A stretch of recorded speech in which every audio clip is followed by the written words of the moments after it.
Oltin zamon xabarlari. Xitoylik fuqarolar yoki kompaniyalarga yer ajratilishi haqidagi bayonotlar asossiz. Qishloq xo'jaligi vazirligi.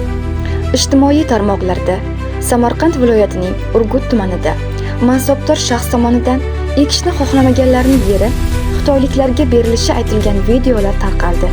Holat yuzasidan Qishloq xo'jaligi vazirligi izoh berdi. Vazirlik munosabatida fermer xo'jaligi to'g'risidagi qonunning 3-moddasini eslatib o'tildi. Unga muvofiq, fermer xo'jaligi bu ijara asosida yer uchastkalaridan foydalanib, qishloq xo'jaligi mahsulotlarini yetishtiruvchi va qonun bilan taqiqlanmagan boshqa faoliyat turlari bilan shug'ullanuvchi tadbirkorlik subyekti hisoblanadi. Shuningdek, mazkur qonunning 22-moddasida fermer xo'jaliklari faoliyatiga davlat organlari, boshqa tashkilotlar yoki ularning mansabdor shaxslari tomonidan aralashish taqiqlangani qat'iy belgilab qo'yilgan.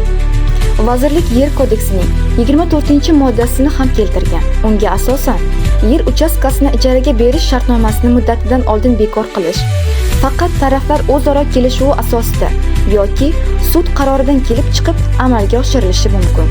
Demak, har qanday tashqi bosim, tahdid yoki majburlash orqali fermerlarni yerdan mahrum qilishga urinish amaldagi qonunchilikka mutlaqo ziddir, deyiladi xabarda.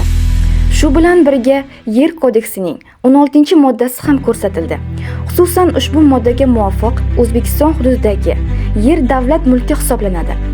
Yer bilan bog'liq mulkiy munosabatlar qat'iy tartibga solingan bo'lib, xorijiy fuqarolar yoki yuridik shaxslarga yerni mulk huquqi asosida berish taqiqlangan.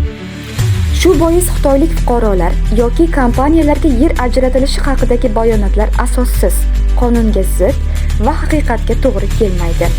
Yuqoridagi holatlardan kelib chiqib, video murojaatda bayon etilgan ayrim gap-so'zlar Qishloq xo'jaligi vazirligining siyosat va prinsiplariga, shuningdek, mamlakatimiz qonunchiligiga zid bo'lib, mazkur holat yuzasidan tegishli idoralar tomonidan huquqiy baho berish choralari ko'rilmoqda, deya qo'shimcha qilinadi munosabatda.